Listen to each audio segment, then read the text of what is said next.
की तेजी लग रही है। एक अहम कमोडिटी का रुख कर लेते हैं, वो है सोयाबीन। सोयाबीन की कीमतों में भारी गिरावट देखने को मिल रही है। 30% तक दाम कम हो चुके हैं। मंडियों में जो लोअर लेवल सोयाबीन का भाव है वो 3,500 रुपए प्रति क्विंटल तक आ चुका है। और अगर नए सीजन के लिए जो एमएसपी सरकार ने तय किया था वो था 4,892 रुपए का। वहां से देखिए तो करीब करीब 1,300 रुपए से ज्यादा की गिरावट, यानी नीचे का भाव है एमएसपी पे।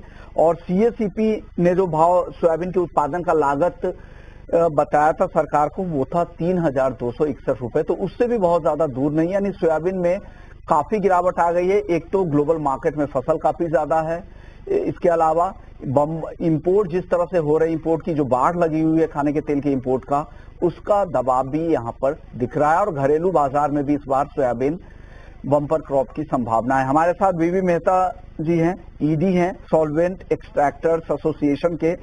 मेहता जी, क्या हो रहा है सर? दाम काफी ज्यादा गिर गए हैं, क्या अब सही समय आ गया है सरकार को फैसला लेने का और यहाँ पर इंपोर्ट ड्यूटी बढ़ाना चाहिए?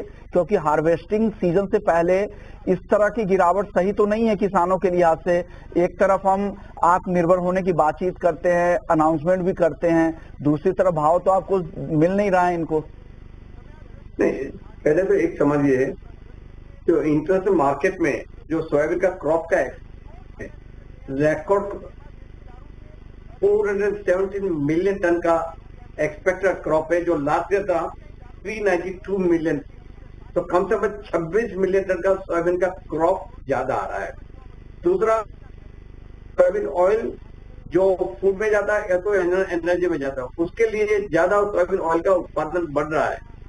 उसके साथ में मिल का उत्पादन साथ में बढ़ रहा है, तो मिल का आउटलेट कम है, तो इसके लिए मिल पे दबाव आ रहा है, मिल के दाम भी गिर रहा है।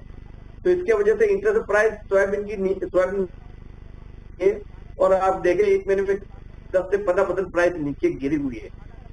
दूसरा, जो आपने बोला कि यहाँ क्या है, नॉर्मली क्रशिंग है, either supported by mill or oil or both. आज हालत ऐसी है, there is total disparity in a soyabean crushing. Neither soyabean mill is supporting nor the oil is supporting. इसके वजह से टोटली डिस्पैरिटी में चल रहा है। और आज जो सोयाबीन का क्रॉप है, लास्ट ईयर का 115 से 118 जो भी था, आज अभी भी इतना बड़ा है, क्रशिंग के बाकी है। तो लगता है कि बहुत तकलीफ होगी, क्योंकि जो नया क्रॉप का डेटा सामने आया, 125 लाख हेक्टेयर ऑलरेडी सोइंग हो गया है।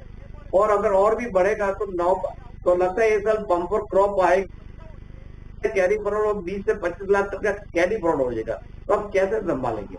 बिल्कुल सही बात है। जरूर है, जैसे आपने भी बताया कि इंडस्ट्री को सपोर्ट करने के लिए government must raise the import duty on the crude and oil.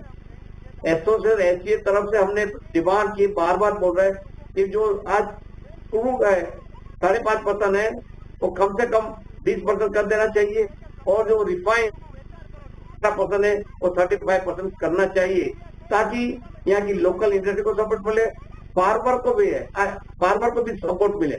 आज देखिए क्या हो रहा है, सोयाबीन एमएसपी से नीचे 400 से 500 रुपए नीचे चल रहा है, पड़ा है, किसानों के पास भी पड़ा है, व्यापारियों के पास पड़ा है। तो बड़ी दिक्कत हो रही है।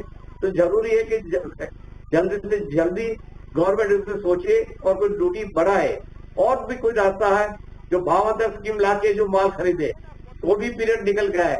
नॉर्मली सोयाबीन का क्रॉप आता है नवंबर दिसंबर, तो फरवरी मार्च तक वो सब चलता है। अभी तो वो भी नहीं है, भावांतर स्कीम भी नहीं है।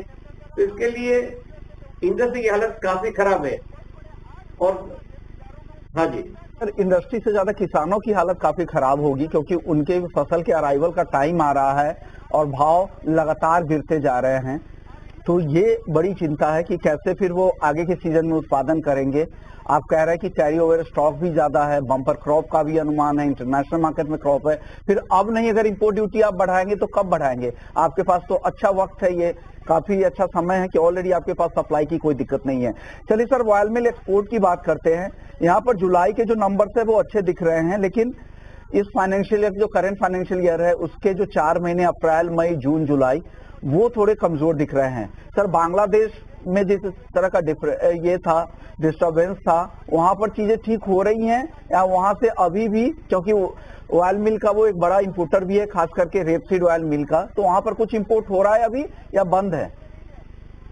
मैं आपको पहले बताऊं, लास्ट ईयर 2023-24 में हमने एक्सपोर्ट किया था 48 लाख टन का।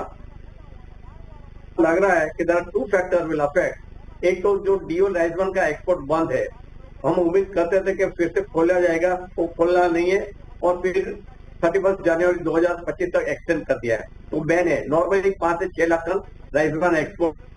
दूसरा, Bangladesh is the biggest importer of the Indian rapeseed meal और सोयाबीन। अभी जो बांग्लादेश की जैसी हालत है, उसके साथ लगता है कि हमारा वहाँ एक्सपोर्ट कम होगा, क्योंकि यहाँ से मेनली बाय रेल और बाय ट्रकिंग से एक्सपोर्ट हुआ था बांग्लादेश। तो जब तक उसकी नॉर्मलाइज नहीं होगा सिस्टम, तब तक वहाँ एक्सपोर्ट नहीं होगा या तो काफी कम होगा। तो इस 2 फैक्टर की वजह से ऐसा लग रहा है कि ये साल। और तीसरा, जैसे last year we had a parity of soybean meal and rapeseed meal, ये साल इतनी पैरिटी नहीं है मार्केट में। ये सब लास्ट में 48 लाख टन का एक्सपोर्ट किया था इंडिया ने, फिर लगता है कि आज ये साल 35 to 40 लाख से करीब ही होगा, इससे ज्यादा नहीं होगा। शुक्रिया सर, आपने वक्त निकाला और इस मार्केट पर अपनी राय रखी। ऑयल मिल पर भी और सोयाबीन पर भी आपने अपनी राय रखी। उम्मीद करते हैं कि भाव को लेकर सरकार कुछ सोच रही होगी, जल्द कुछ फैसले की हम उम्मीद करते हैं ताकि किसानों को कम से कम फायदा मिले। चलिए आगे।